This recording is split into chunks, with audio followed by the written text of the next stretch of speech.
बहुत ही दुखद घटना हुआ। हम बहुत दुखी हैं इससे, और इस पर हमने बहुत सख्त कार्रवाई के लिए कहा है। यहाँ पर एक कोई नेपाल का था, शायद वो नेपाल भागा हुआ है या कहाँ है, तो उसके ऊपर इनाम यहाँ घोषित हमने कर दिया है। थोड़ा सा हिम्मत करिए, और क्या कहें, बहुत आपके लिए, एक पिता के लिए इससे ज़्यादा कष्ट और क्या हो सकता है ना। हेलो दोस्तों, नमस्कार। उत्तराखंड से एक ऐसी खबर सामने आई जिसने पूरे देश को झकझोर कर रख दिया। नॉर्थ ईस्ट में आक्रोश फैला हुआ है। क्या खबर है, विस्तार से चर्चा करने वाले हैं, क्योंकि देहरादून में त्रिपुरा के एक छात्र की हत्या के बाद बवाल मचा हुआ है।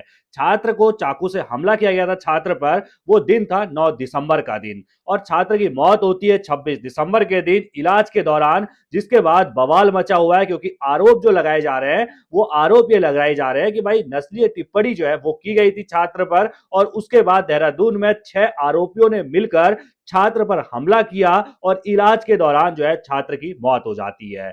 और इस मौत के बाद तमाम तरह तरह के सवाल उठ रहे हैं। राहुल गांधी ने इस पर ट्वीट करके सवाल उठाया है। तो वहीं उत्तराखंड के मुख्यमंत्री पुष्कर सिंह धामी ने पीड़ित परिवार के परिजनों से, यानी कि जो मृतक है, पीड़ित परिवार से बातचीत की है और सख्त एक्शन का आश्वासन दिया है। इसके अलावा 6 आरोपियों में से 5 आरोपी अभी तक गिरफ्तार कर लिए गए हैं। एक आरोपी जो है वो नेपाल का बताया जा रहा है, और वो नेपाल भाग गया है। बताया जा रहा है कि उसके लिए इनाम की घोषणा हो गई, 25,000 का इनाम उस पर रख दिया गया है। इसके अलावा पुलिस, उत्तराखंड की जो पुलिस है, वो भी नेपाल के लिए रवाना हो चुकी है, और नेपाल में भी उसकी तलाश अब की जा रही है। दरअसल होता क्या है, 9 दिसंबर की घटना है, 9 दिसंबर 2025 की घटना है। त्रिपुरा का एक छात्र जो देहरादून में रह के पढ़ाई कर रहा था, वहां की यूनिवर्सिटी से पढ़ाई कर रहा था, और एमबीए फाइनल ईयर का छात्र था। दरअसल 9 तारीख को वो जब बाजार जाता है, वहां पर एक मणिपुर के युवक से उससे कहासुनी हो जाती है। कहासुनी इतनी बढ़ जाती है कि वो युवक अपने दोस्तों के साथ मिलकर इस त्रिपुरा के छात्र पर हमला कर देता है। छात्र की बात करें तो इसका नाम एंजेल चकमा था, त्रिपुरा का रहने वाला था, और अपने भाई के साथ ये देहरादून में रहा करता था। भाई का नाम माइकल चकमा था, यानी कि दोनों भाई साथ में रहा करते थे, और दोनों भाई बाजार साथ ही गए हुए थे। दोनों भाइयों की पिटाई जो है वो मणिपुर के रहने वाले सूरज खवास ने की। सूरज खवास इसमें मुख्य आरोपी बताया जा रहा है, जो मणिपुर का रहने वाला था। उसने उस कहासुनी होती है, उसके बाद दोनों भाइयों की, चकमा भाइयों की पिटाई कर दी जाती है। चाकू से एंजल पर हमला किया जाता है, और इस हमले के बाद उसको अस्पताल ले जाया जाता है, जहां पर उसकी हालत गंभीर बताई जाती है। 14 तारीख को जो है 5 आरोपियों की गिरफ्तारी होती है। एक आरोपी तब से फरार है। फिर आता है 26 दिसंबर का दिन, जिस दिन जो है इस छात्र की मौत हो जाती है। एंजल चकमा इस दुनिया को छोड़कर चले जाते हैं। उसके बाद इस मामले पर बवाल उठ जाता है। एंजल चकमा के जो पिता हैं वो बीएसएफ में हैं, वो सवाल उठाते हैं और बड़ा बड़ा आरोप जो है वो लगाते हैं। वो कहते हैं कि नस्लीय टिप्पणी जो है वो मेरे बेटे पर की गई। वो लगातार कहता रहा मैं भारतीय हूं, लेकिन उसके बावजूद उस पर हमला किया गया, उसको चाकुओं से गोदा गया था। उसको चिढ़ाने की बात आएगी, नस्लीय टिप्पणी की अगर बात की जाए तो उसे चीनी कहा जाता था, यानी कि चाइनीज उससे कहा गया। इसके अलावा उससे चीनी मोमोज कहा जा गया, जिससे वो भड़क उठा, और इसने जब इसका विरोध किया तो वहां पर लड़ाई होने लगी। और उस लड़ाई में जो सीधे तौर पर मणिपुर का युवक था, जिसका नाम सूरज खवास बताया जा रहा है, वो अपने दोस्तों के साथ मिलकर, उसके दोस्त देहरादून के भी रहने वाले थे, उसके दोस्त जो नेपाल का था, जो नेपाल भाग गया, वो भी उसका दोस्त था, सब मिलकर हमला कर देते हैं और चाकुओं से हमला करते हैं। इस हमले के बाद जो है वो घायल हो जाता है, अस्पताल भर्ती होता है, और 26 दिसंबर को उसकी मौत के बाद आक्रोश फैल जाता है। राहुल गांधी का इस पर ट्वीट आया हुआ है। हम बात करेंगे आगे पुष्कर सिंह धामी ने घर वालों से क्या बातचीत की है, वो भी आपको बताऊंगा, लेकिन उससे पहले राहुल गांधी का ट्वीट आपको दिखाता हूं। राहुल गांधी ने किस तरीके से इसमें ट्वीट किया है, और राहुल गांधी ने सीधे तौर पर आरोप लगाया है। उन्होंने कहा है कि भाई साहब, ये एक दिन में या एक रात में हुई कोई हमला नहीं था। ये नफरत जो है वो कई सालों से फैलाई जा रही है। भयानक हेट क्राइम जो है इसको राहुल गांधी ने करार दिया है। उन्होंने कहा देश में नफरत का माहौल लंबे समय से बनाया जा रहा है। सत्तारूढ़ बीजेपी का नेतृत्व सामान्य इसको बता रहा है। राहुल गांधी ने सोशल मीडिया पोस्ट में कहा, एंजेल चकमा और उनके भाई माइकल के साथ जो हुआ वो अचानक नहीं हुआ।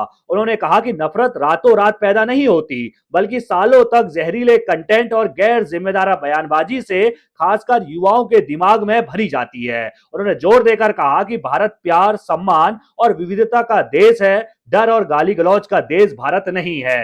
राहुल गांधी का ट्वीट है, उसके बाद इस पे राजनीति और ज्यादा गर्मा गई। बीजेपी जो है वो सियासत करने का आरोप लगा रही है, लेकिन जिस तरीके से देहरादून के अंदर यानी कि पहाड़ों की वादियों में, क्योंकि उत्तराखंड को शांति प्रिय राज्य कहा जाता है और यहां से ऐसी घटना सामने आना तो कहीं ना कहीं पीड़ादायक ये घटना है, पीड़ादायक ये पूरी तरीके से पूरा केस जो है पीड़ादायक सामने है। और पुष्कर सिंह धामी ने ये बात पीड़ित के मृतक के परिजनों से भी की, उन्होंने फोन पर बातचीत की और उन्होंने कहा सख्त एक्शन किया जाएगा। हम खुद दुख में हैं कि भाई साहब हमारे राज्य में ऐसा हो गया, यहाँ पर देश ही नहीं विदेशों से भी पढ़ने के लिए लोग आते हैं। देहरादून में यूनिवर्सिटी में, दून यूनिवर्सिटी में और वहां की जो जो अन्य यूनिवर्सिटियां हैं वहां पर बाहर से लोग पढ़ने के लिए आते हैं और यहाँ पर ऐसी घटना हो जाती है कि भाई एक मर्डर हो जाता है। तो पुष्कर सिंह धामी ने कहा सख्त एक्शन लेंगे, 5 गिरफ्तार हो गए। पुष्कर सिंह धामी ने यह जानकारी दी कि एक आरोपी जो है वो नेपाल का था, शायद नेपाल भाग गया है, उसकी तलाश की जा रही है, उस पर हमने इनाम घोषित कर दिया है। पुष्कर सिंह धामी का आपको वो बयान सुनाते हैं, फोन कॉल का बयान, जो उनके पीड़ित मृतक के परिजनों से यानी कि पीड़ित परिवार से पुष्कर सिंह धामी जब बात कर रहे हैं और सख्त कार्रवाई का आश्वासन दे रहे हैं, वो बयान आपको सुनाते हैं। और अपनी राय कमेंट में रखना बिल्कुल ना भूलिएगा। इस तरह की घटनाएं आखिर क्यों बढ़ रही है? क्या राहुल गांधी का जो बयान है, जो ट्वीट है, जो पोस्ट है, उसमें सच्चाई है? रातों रात तो ऐसी नफरत नहीं पैदा होती है। क्या कुछ सालों में बीजेपी की तरफ से ऐसी नफरत फैलाई जा रही है जिसका अंजाम ये निकल कर आया है? पुष्कर सिंह धामी का फोन ऑडियो कॉल मृतक के परिजनों से सुनिए, उसके बाद अपनी राय कमेंट में रखना बिल्कुल ना भूलिएगा। धन्यवाद। Hello. Hello, good morning sir. हाँ, गुड मॉर्निंग चकमा जी, कैसे हैं तरुण जी? ठीक है। बहुत हमारा एक्चुअली में बहुत ही दुखद घटना हुआ, हम बहुत दुखी हैं इससे और इस पर हमने बहुत सख्त कार्रवाई के लिए कहा है यहाँ पर, है ना। और 4-5 लोग जो भी इसमें थे बदमाश, 5 गिरफ्तार कर लिए गए हैं, जो भी इस घटना में जिन्होंने भी अपराध में किया है। और एक कोई नेपाल का था, शायद वो नेपाल भागा हुआ है या कहाँ है, तो उसके ऊपर इनाम यहाँ घोषित हमने कर दिया है और उसको पकड़ने के लिए भी टीम वहाँ पर भेज दी गई है पुलिस की ना। लेकिन चलिए अब ये तो सब हो ही जाएगा, लेकिन बहुत दुखद है और हम बहुत दुखी हैं, मतलब सच में बहुत कष्ट है हमको। और मैं समझ सकता हूँ आपका बहुत कष्ट है, परिवार में बहुत कष्ट है और थोड़ा सा हिम्मत करिए। और क्या कहें, बहुत आपके लिए, एक पिता के लिए इससे ज़्यादा कष्ट और क्या हो सकता है ना। माता पिता के लिए आपके परिवार में बहुत कष्ट, बहुत दुख आया है, बहुत अनहोनी है। हम भगवान से यही प्रार्थना करेंगे और इन जो भी लोग इसके दोषी हैं उनको हम लोग कड़ी से कड़ी सज़ा दिलाएंगे। यहाँ मैंने उनसे भी बात किया था, हमारे जो मुख्यमंत्री जी हैं डॉक्टर मानिक शाह जी से भी परसों मेरा बात हुआ था, उनका भी फ़ोन आया था। और माननीय गृह मंत्री जी का, रक्षा मंत्री जी, सभी लोगों ने बात किया है मुझे, है ना। तो लोग बात कर रहे हैं इसमें, तो हम इसमें पूरी कार्रवाई करवाएंगे। आप बिल्कुल, मतलब इस बात के लिए तो कोई आपको नहीं करना, जो भी कठोर से कठोर कार्रवाई होगी वो होगी। और हम लोग पूरे परिवार के साथ हैं, हर तरीके से आपके साथ हैं इससे दुख की घड़ी में, हर तरीके से, है ना।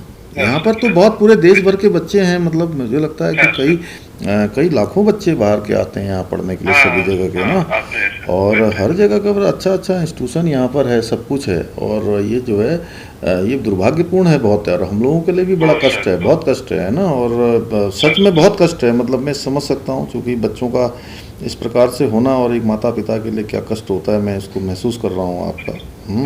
हम लोग ऐसी घड़ी में सब आपके साथ हैं, यहाँ से भी हम लोग जो भी मदद होगी यहाँ से करेंगे, है ना सब, ठीक है ना, करेंगे। आप अपना ध्यान रखिएगा, परिवार का ध्यान रखिएगा। ठीक है, ठीक है, ठीक है, ठीक है तरुण, ठीक है, जय हिंद।